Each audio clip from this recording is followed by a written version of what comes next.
Praise the Lord. 1 ശമൂവേൽ 9-ാം അധ്യായം 1 മുതൽ 27 വരെയുള്ള തിരുവചനങ്ങൾ. ബെന്യാമീൻ ഗോത്രത്തിൽ കീഷ് എന്നു പേരുള്ള ഒരു ധനികൻ ഉണ്ടായിരുന്നു. അവൻ ബെന്യാമീനായ അഫീഹിന്റെ മകനായ ബെഖോറത്തിന്റെ മകനായ സെറോറിന്റെ മകനായ അബിയേലിന്റെ മകൻ ആയിരുന്നു. അവന് ഷൗൽ എന്ന പേരോടെ യൗവനവും കോമളത്വവുമുള്ള ഒരു മകൻ ഉണ്ടായിരുന്നു. ഇസ്രായേൽ മക്കളിൽ അവനേക്കാൾ കോമളനായ പുരുഷൻ ഇല്ലായിരുന്നു. അവൻ എല്ലാവരെക്കാളും തോൾ മുതൽ പൊക്കമേറിയവനായിരുന്നു.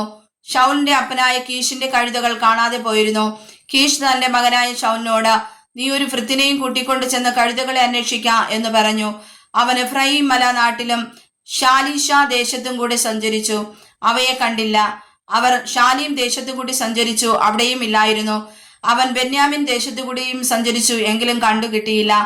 സൂഫ് ദേശത്തെത്തിയപ്പോൾ ഷൗൽ കൂടെയുള്ള ഭൃത്യനോട്, വരിക, നമുക്ക് മടങ്ങിപ്പോകാം, അല്ലെങ്കിൽ അപ്പൻ കഴുതകളെ കുറിച്ചുള്ള ചിന്ത വിട്ട് നമ്മെക്കുറിച്ച് വിഷാദിക്കും എന്ന് പറഞ്ഞു. അതിനവൻ, ഈ പട്ടണത്തിൽ ഒരു ദൈവപുരുഷനുണ്ട്, അവൻ മാന്യനാകുന്നു, അവൻ പറയുന്നതെല്ലാം ഒത്തുവരുന്നു, നമുക്കവിടെ പോകാം, നാം പോകുവാനുള്ള വഴി അവൻ പക്ഷെ പറഞ്ഞു തരുമെന്ന് അവനോട് പറഞ്ഞു. ഷൗൽ തന്റെ ഭൃത്യനോട്, നാം പോകുന്നു എങ്കിൽ ആ പുരുഷൻ എന്താകുന്നു കൊണ്ടുപോകേണ്ടത്? നമ്മുടെ ഭാണ്ഡത്തിലെ അപ്പം തീർന്നു പോയല്ലോ, ദൈവപുരുഷന് കൊണ്ടു ചെല്ലുവാൻ ഒരു സമ്മാനവുമില്ലല്ലോ, നമുക്ക് എന്തുള്ളൂ എന്ന് ചോദിച്ചു. ഭൃത്യൻ ഷൗലിനോട്, എന്റെ കയ്യിൽ 1/4 ശെഖേൽ വെള്ളിയുണ്ട്, ഇത് ഞാൻ ദൈവപുരുഷന് കൊടുക്കാം, അവൻ നമുക്ക് വഴി പറഞ്ഞു തരും എന്നുത്തരം പറഞ്ഞു. പണ്ട് ഇസ്രായേലിൽ ഒരുത്തൻ ദൈവത്തോട് ചോദിപ്പാൻ പോകുമ്പോൾ, വരുവിൻ, നാം ദർശകന്റെ അടുക്കൽ പോക എന്ന് പറയും. ഇപ്പോൾ പ്രവാചകൻ എന്ന് പറയുന്നവനെ അന്ന് ദർശകൻ എന്ന് പറഞ്ഞു വന്നു.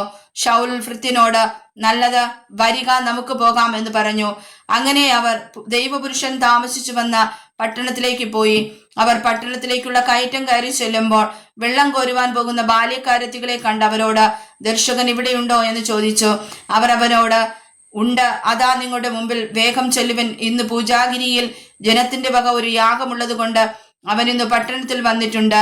നിങ്ങൾ പട്ടണത്തിൽ കടന്ന ഉടനെ അവൻ പൂജാഗിരിയിൽ ഭക്ഷണത്തിന് പോകും മുമ്പേ നിങ്ങൾ അവനെ കാണണം.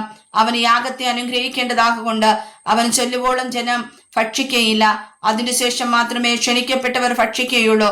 വേഗം ചെല്ലുവിൻ, ഇപ്പോൾ അവനെ കാണാം എന്നുത്തരം പറഞ്ഞു. അങ്ങനെ അവർ പട്ടണത്തിൽ ചെന്നു. പട്ടണത്തിന്റെ കടന്നപ്പോൾ ഇതാ ശമൂവേൽ പൂജാഗിരിക്ക് പോകുവാനായി അവരുടെ നേരെ വരുന്നു. എന്നാൽ ഷൗൽ വരുന്നതിന് ഒരു ദിവസം മുമ്പേ യഹോവ അത് ശമൂവേലിന് വെളിപ്പെടുത്തി.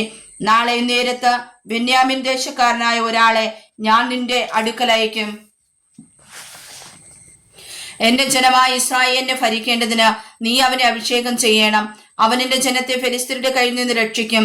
എന്റെ ജനത്തിന്റെ നിലവിളി എന്റെ അടുക്കൽ എത്തിയിരിക്കൊണ്ട് ഞാൻ അവരെ കടാക്ഷിച്ചിരിക്കുന്നു എന്ന് അരുളി ചെയ്തിരുന്നു. ശമൂവേൽ ഷൗലിനെ കണ്ടപ്പോൾ യഹോവ അവനോട്, ഞാൻ നിന്നോട് അരുളി ചെയ്ത ആൾ ഇതാ, ഇവനാകുന്നു എന്റെ ജനത്തെ ഭരിപ്പാനുള്ളവൻ എന്ന് കൽപ്പിച്ചു.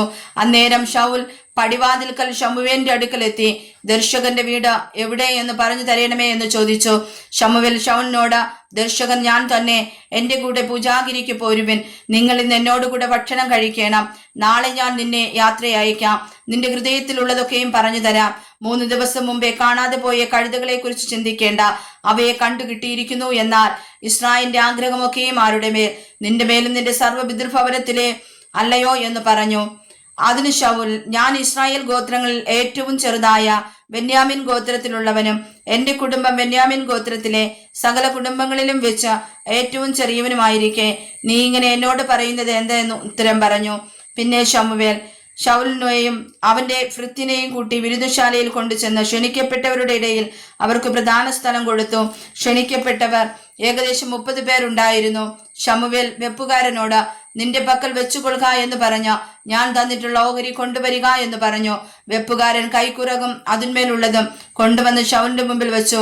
നിനക്കായി സൂക്ഷിച്ചു വെച്ചിരിക്കുന്നത് ഇതാ, തിന്നുകൊള്ളുക. ഞാൻ ഉത്സവത്തിന് ആളുകളെ ക്ഷണിച്ചിട്ടുണ്ട് എന്ന് പറഞ്ഞുകൊണ്ട് ഇത് ഉത്സവത്തിന് വേണ്ടി നിനക്കായി സൂക്ഷിച്ചിരിക്കുന്നു എന്ന് ശമൂവേൽ പറഞ്ഞു. അങ്ങനെ ഷൗൽ അന്ന് ശമൂവേലിനോട് കൂടെ ഭക്ഷണം കഴിച്ചു. അവർ പൂജാഗിരിയിൽ നിന്ന് പട്ടണത്തിലേക്ക് ഇറങ്ങി വന്ന ശേഷം അവൻ വീട്ടിന്റെ മുകളിൽ വെച്ച് ഷൗലുമായി സംസാരിച്ചു. അവർ അധികാലത്ത് അരുണോദയത്തിങ്കൽ എഴുന്നേറ്റു. ശമൂവേൽ മുകളിൽ നിന്ന് ഷൗലിനെ വിളിച്ചു, എഴുന്നേൽക്ക, ഞാൻ നിന്നെ യാത്ര അയക്കാം എന്ന് പറഞ്ഞു. ഷൗൽ എഴുന്നേറ്റു. അവർ രണ്ടുപേരും, അവനും ശമൂവേലും തന്നെ വെളിയിലേക്ക് പുറപ്പെട്ടു. പട്ടണത്തിന്റെ അറ്റത്തെത്തിയപ്പോൾ ശമൂവേൽ ഷൗലിനോട്, ഭൃത്യൻ മുമ്പേ കടന്നു പോകുവാൻ പറക. അവൻ കടന്നുപോയി. ഞാൻ നിന്നോട് ദൈവത്തിന്റെ അരുളപ്പാട് അറിയിക്കേണ്ടതിന് നീ അല്പം നിൽക്ക എന്ന് പറഞ്ഞു. വായിച്ചതായ തിരുവചനങ്ങളാൽ കർത്താവ് നമ്മെ അനുഗ്രഹിക്കുമാറാകട്ടെ. ആമേൻ.